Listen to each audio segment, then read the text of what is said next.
Entrepreneurlah adalah cara yang terbaik untuk meningkatkan hartabat dan martabat manusia. Manajemen itu dasarnya adalah 3 hal: integritas, profesionalisme, dan entrepreneurship. Keinginan, keberanian, dan berani ambil risiko, mau bekerja keras, itu yang disebut bakat.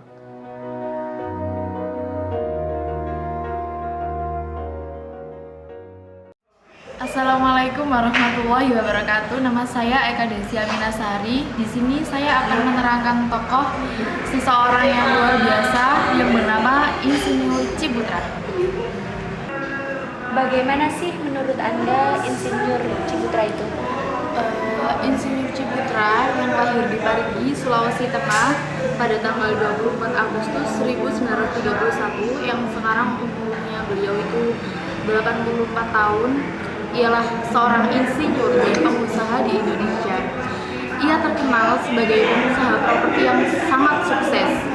Selain itu, ia juga dikenal sebagai seorang filantropis dan berkiprah di bidang pendidikan dengan mengembangkan sekolah dan juga Universitas Ciputra. Pada 2011, Forbes merilis daftar orang terkaya di Indonesia. Insinyur Ciputra merupakan salah satu nama yang masuk di daftar orang terkaya tersebut. Masa muda seorang Insinyur Ciputra yang memiliki nama lahir Chi Chen Hon menghabiskan masa kecil hingga remajanya di Parigi, Sulawesi Tengah. Sejak kecil itu Insinyur Ciputra, dia kehidupannya tidak terlalu tidak berkecukupan, sehingga ia mempunyai semangat yang sangat tinggi untuk mengejar pendidikan. Maka dari itu dia mempunyai tekad yang tinggi untuk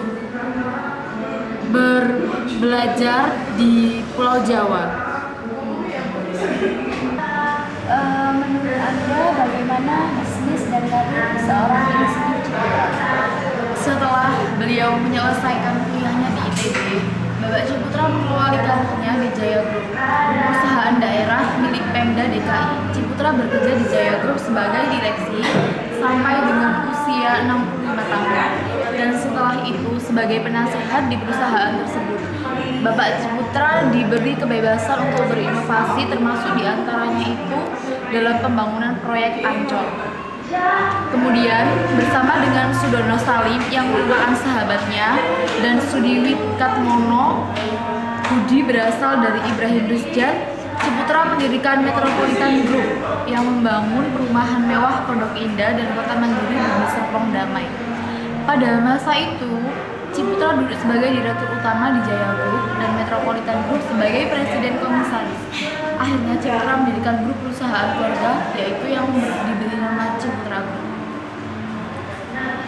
Pada tahun 1997 terjadilah krisis ekonomi.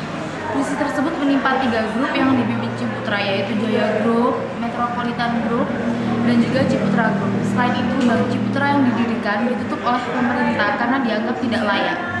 Dan asuransi jiwa Ciputra Alistate yang baru dirintis 9 bisnis pun ikut ditutup.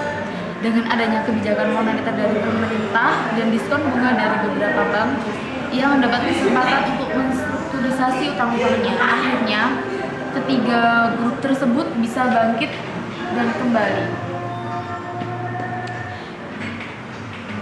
Di dalam hal pendidikan, pada usianya yang ke-75, ia memilih untuk mengembangkan bidang pendidikan dengan cara mendirikan salah satu universitas yang ada di Surabaya, yaitu Universitas Ciputra. Sekolah ini menitik beratkan pada kewirausahaan dengan memberi pelajaran para mahasiswanya itu bertitik dengan bidang kewirausahaan. Bapak Ciputra bertujuan untuk menyiapkan para lulusannya menjadi seorang pengusaha yang sukses. Dan Ciputra saat ini dikenal sebagai sosok penyebar entrepreneurship atau kewirausahaan di Indonesia.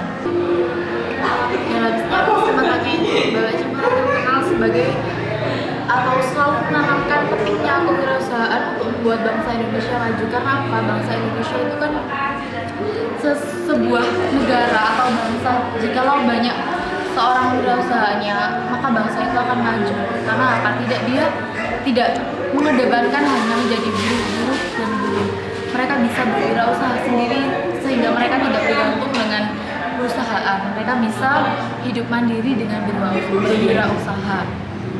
Maka dari itu, kita sebagai sesosok pemuda penerus bangsa harus berwirausaha.